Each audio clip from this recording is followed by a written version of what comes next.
Si vous me permettez, je vais saluer aussi mes collègues des hôpitaux parce que je sais qu'il y a plusieurs infirmières en prévention des infections là, qui ont demandé de pouvoir assister. Alors écoutez, je vais vous présenter en fait aujourd'hui un concept qui est relativement récent au niveau des soins de santé et qui peut sembler contradictoire, le concept de la déviance positive.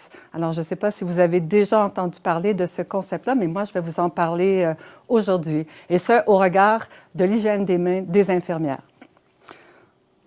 Alors, j'ai 3 objectifs à ma conférence aujourd'hui. Premièrement, vous sensibiliser à la faible adhésion à l'hygiène des mains des professionnels de la santé dans un contexte de prévention des infections nosocomiales.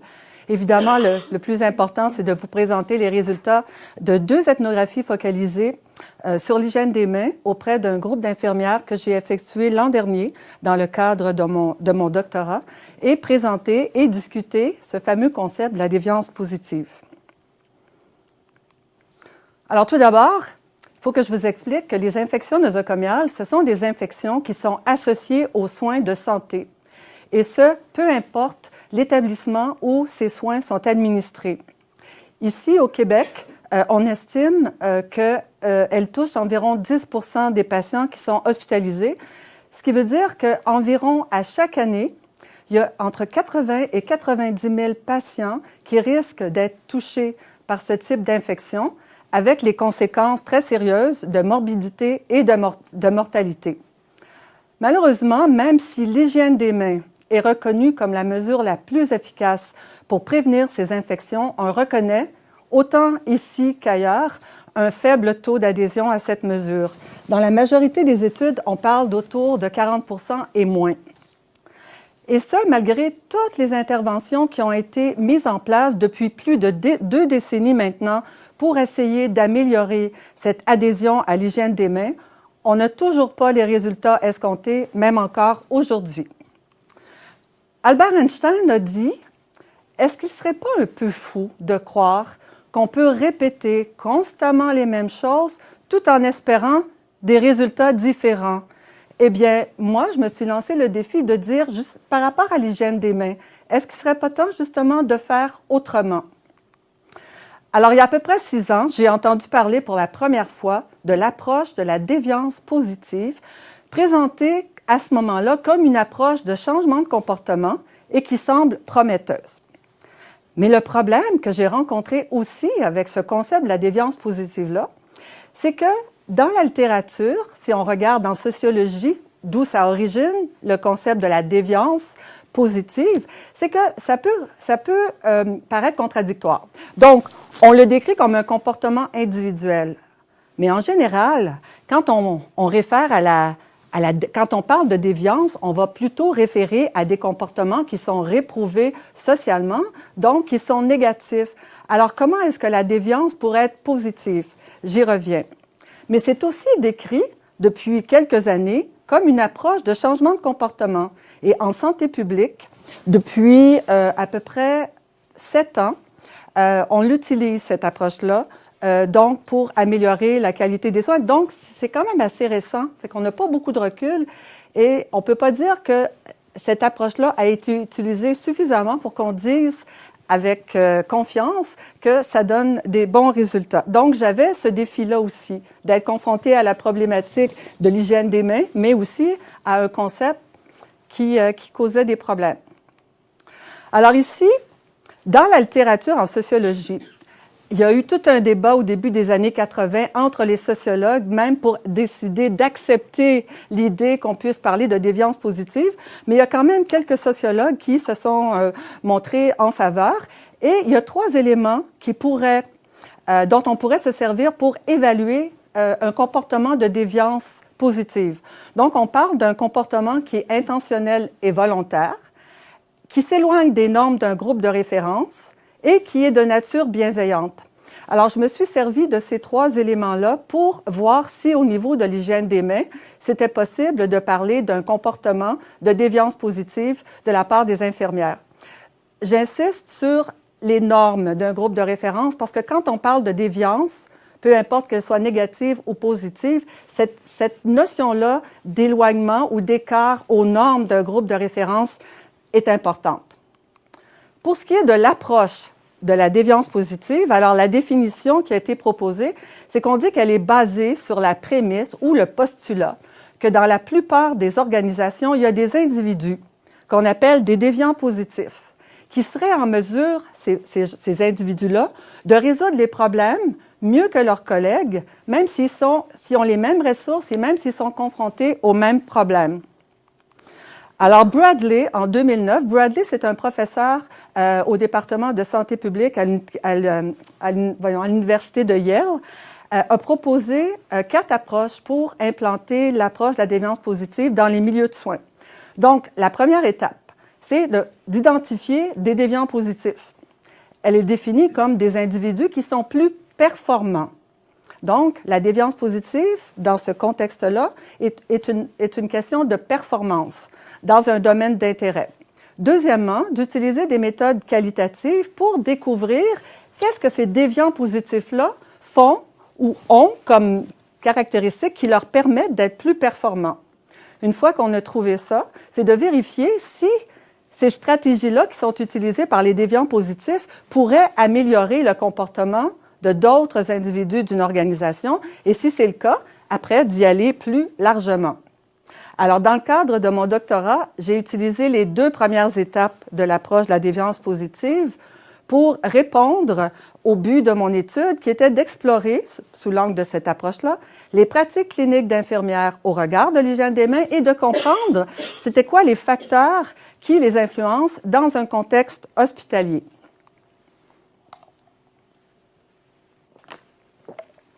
Donc, pour répondre au but de mon étude, on a choisi une ethnographie.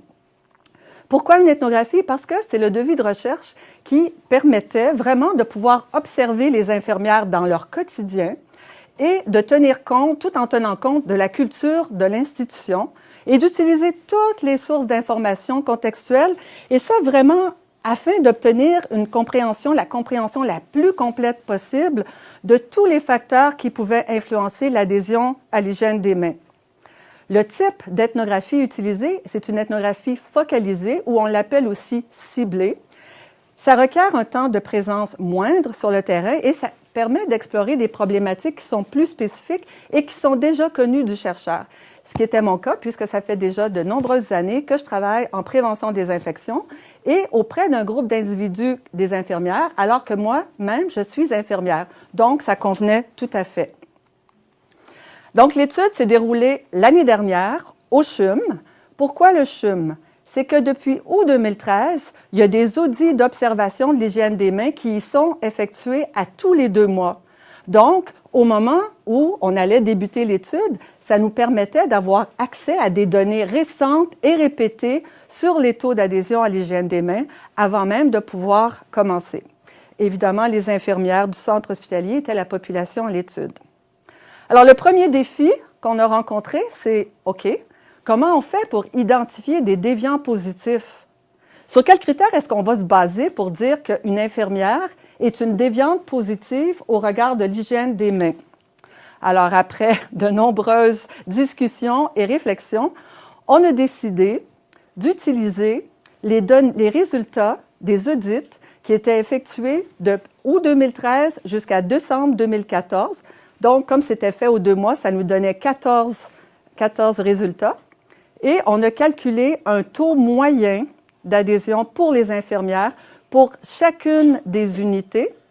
Et on a choisi les 2 unités où les taux d'adhésion étaient les plus élevés en comparaison avec les autres unités du même centre hospitalier. Pourquoi 2? C'est qu'on voulait faire l'étude en 2 volets. Donc, une première ethnographie sur la première unité de soins. Et on se disait, oui, c'est bien, mais ne devrait-on pas aller voir sur une autre unité de soins dans un autre contexte de soins pour comprendre est-ce qu'il n'y a pas d'autres facteurs qui pourraient expliquer pourquoi les taux d'adhésion sont si élevés sur ces 2 unités de soins-là? Et pour participer, les infirmières devaient être impliquées dans les soins directs aux patients sur les unités choisies. Et je tiens à préciser que les infirmières ne me connaissaient pas et que je ne les connaissais pas non plus. Donc, ce n'était pas un milieu où les gens me connaissaient.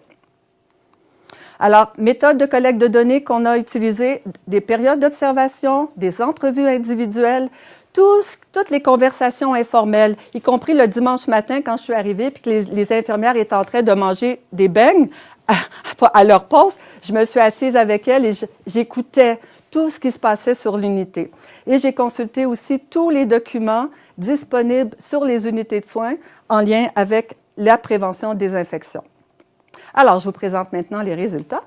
Ici, vous avez un tableau descriptif des infirmières, des participantes à l'étude. Donc, vous voyez que les 2 unités de soins où se sont révélées là, avoir des taux plus élevés en termes d'hygiène des mains, c'était une unité de médecine-chirurgie et une unité de soins palliatifs. Donc, à l'unité de médecine-chirurgie, il y a 15 infirmières sur un total de 19 qui ont accepté de participer à l'étude et aux soins palliatifs, 6 sur 9. Donc, un taux de participation très élevé, plus de 75 %. Donc, c'est plus que pour les élections américaines. Alors, j'étais très, très contente. Alors, vous voyez un petit peu là, les différences entre les deux. Je peux peut-être attirer votre attention sur le fait que la moyenne d'âge est plus élevée aux soins palliatifs. Et même s'il y a une participante qui me dit que pour elle, ça pourrait être une des raisons pour lesquelles les taux étaient plus élevés, ça ressort pas vraiment là, dans les analyses. Et la moyenne du nombre d'années de pratique est plus élevée aussi. Ça non plus, ça ressort pas. Puis vous voyez qu'au niveau de la formation, les infirmières en médecine-chirurgie ont plus un baccalauréat qu'en soins palliatifs, mais au niveau de la formation académique, ça semble pas non plus avoir un impact. Donc, j'ai passé 10 semaines à l'unité de médecine-chirurgie puis 4 semaines sur l'unité de soins palliatifs seulement pour les périodes d'observation formelle, parce que j'ai passé beaucoup plus de temps que ça avec les rencontres informelles et avec aussi les entrevues. Donc, ce que je faisais, c'est que c'était des blocs de 4 heures à chaque fois, 2 à 3 fois par semaine. Et je me gardais toujours une journée entre les périodes d'observation pour commencer mon analyse et réfléchir à ce qui venait de se passer et planifier aussi la suite. Et j'ai utilisé une technique d'observation qui s'appelle le shadowing, c'est-à-dire que j'ai suivi les infirmières comme leur ombre, seulement pendant les soins, par exemple. Les entrevues individuelles, pour chaque infirmière qui avait accepté de participer, je faisais l'entrevue après que je l'ai observée, parce que c'était intéressant de voir qu'est-ce que l'infirmière allait me dire versus qu'est-ce que moi, j'avais observé. En général, elle durait 45 à 60 minutes, mais il y en a quand même 3 qui ont duré plus de 90 minutes. Je vous dis, en tout cas, j'ai réalisé à quel point les infirmières ont très peu l'occasion et le temps de pouvoir parler et de pouvoir s'exprimer. Alors, c'est incroyable les choses, les informations que j'ai reçues. Tout est enregistré. Et la majorité des entrevues se sont passées durant les heures de travail, au moment des repas. Les infirmières ont accepté de prendre leurs 45 minutes ou leur heure de dîner ou de souper pour venir me rencontrer. Et il y en a qui m'ont même rencontré à l'extérieur pendant leur journée de congé. Alors, j'ai trouvé ça assez extraordinaire. Alors, toutes les données colligées lors des entrevues ont été transcrites en verbatim et celles découlant des observations ont été consignées par écrit. Toutes ces données, je les ai analysées avec un logiciel qui s'appelle QDA Miner, qui est un logiciel pour analyser les données qualitatives, et je les ai séparées selon 3 grandes catégories. Pour la présentation d'aujourd'hui, je ne vais vous parler que des facteurs qui influencent l'adhésion. Pourquoi? Parce que les pratiques et les moments, j'ai pas trouvé rien de vraiment particulier. Alors ça, c'est vraiment le graphique qui, moi, me parle le plus. Alors ici, vous avez, donc, je répète, OK, à l'aide de l'approche de la déviance positive, j'ai trouvé 2 unités de soins où les taux étaient plus élevés, donc 2 groupes d'infirmières. Je suis allée faire une ethnographie sur chacune de ces unités. Et ici, vous avez regroupé, dans le fond, tous les facteurs que je situe à 4 niveaux. Et chacun de ces niveaux-là est très important pour expliquer pourquoi les taux sont plus élevés. Et pour moi, ils sont même tellement importants qu'on devrait se baser, je vous ai dit que j'ai beaucoup d'années d'expérience en prévention des infections, pour améliorer l'hygiène des mains, on doit absolument tenir compte de chacun de ces niveaux de facteurs-là. Bon, on commence. Personnel. Les deux groupes de participantes disent qu'elles ont les connaissances, elles le savent comment l'hygiène des mains c'est important et quel impact ça peut avoir les infections nosocomiales sur leurs patients. Elles sont conscientes que leur rôle et leur responsabilité comme infirmières, c'est de protéger leurs patients, mais aussi de se protéger elles-mêmes et par extension leur famille. Alors, aux soins palliatifs, c'est vraiment ces facteurs-là qui ressortent davantage pour expliquer les taux élevés. Et je pense que probablement, c'est caractéristique d'une unité de soins palliatifs, cette philosophie de soins qui est basée sur l'humanisme. Les infirmières parlent de compassion, de douceur, de patience pour accompagner des patients qui sont en fin de vie. Au niveau organisationnel, c'est beaucoup plus sur l'unité de médecine-chirurgie qu'on retrouve ces facteurs-là, à cause surtout du leadership clinique de l'infirmier-chef, qui motive son équipe, qui présente les résultats des audits, qui en discute, qui fait une rétroaction immédiate et qui encourage. Et il y a une formation en ligne sur l'hygiène des mains que les infirmières doivent refaire aussi à chaque année. Au niveau les facteurs environnementaux, sur les 2 unités de soins, le fait que les solutions hydroalcooliques soient disponibles et accessibles, c'est reconnu par les participantes comme un facteur très important. Les lavabos dans les corridors, il y a juste l'unité de médecine-chirurgie où il y en a. Donc, les infirmières vont être portées aussi à se laver les mains avec de l'eau et du savon. Versus aux soins palliatifs, les patients sont dans les chambres individuelles. Alors ça, c'est sûr que c'est beaucoup plus facile de respecter les mesures. Au niveau culturel, alors la culture de l'unité de soins. Vraiment, pour les infirmières en prévention qui écoutent, si on veut développer des stratégies, je crois qu'on ne peut pas faire des stratégies pour un hôpital. On ne peut pas penser à one fits all. C'est comme s'il faut, selon les résultats de cette étude-là, prendre connaissance de la culture de chacune des unités de soins. Parce qu'on voit bien ici là, que sur l'unité de soins palliatifs, qu'est-ce qui prévaut au niveau de l'unité? C'est cette philosophie de soins que les infirmières partagent, d'avoir de la compassion, d'avoir de la douceur, d'accompagner les patients qui sont en fin de vie. Versus en médecine-chirurgie, c'est beaucoup plus une culture oui, on travaille ensemble, on collabore, évidemment fortement relié à l'infirmier-chef, mais pour s'assurer qu'on maintient un taux d'adhésion à l'hygiène des mains qui soit élevé.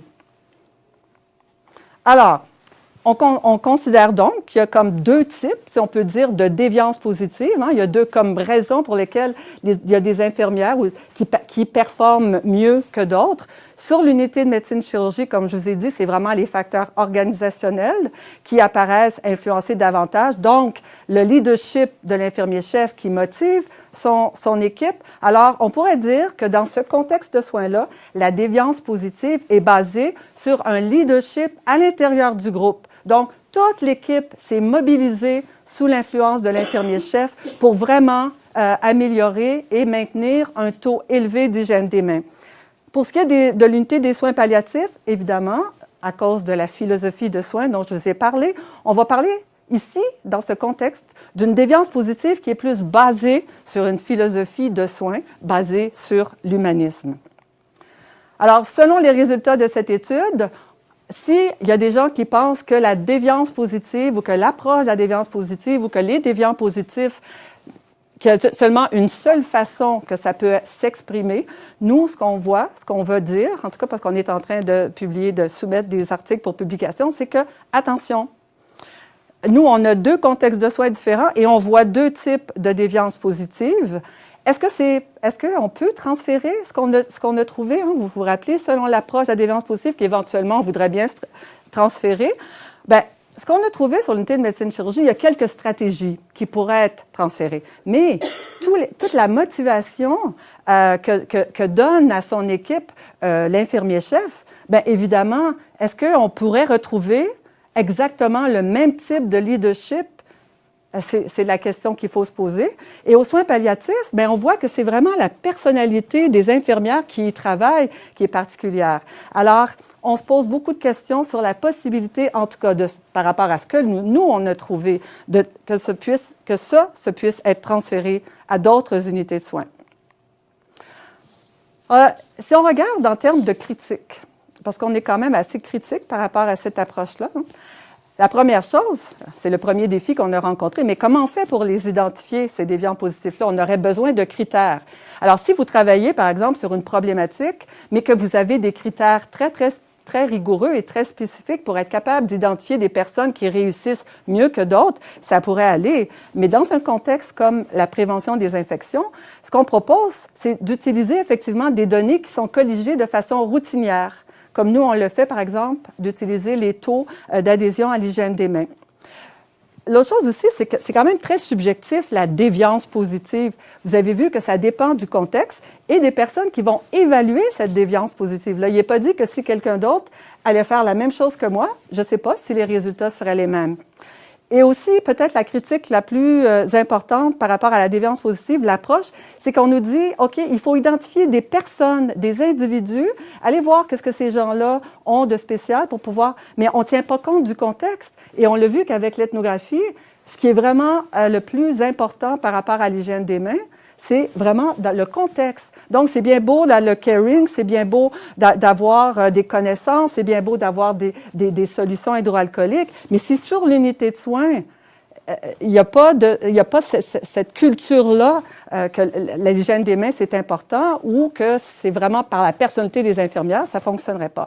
Alors donc, je reviens un petit peu à ce que je vous ai dit. Nous, on pense que si on veut effectivement améliorer l'adhésion à l'hygiène des mains au niveau individuel, il faut absolument tenir compte des facteurs organisationnels, environnementaux et la culture de l'unité de soins.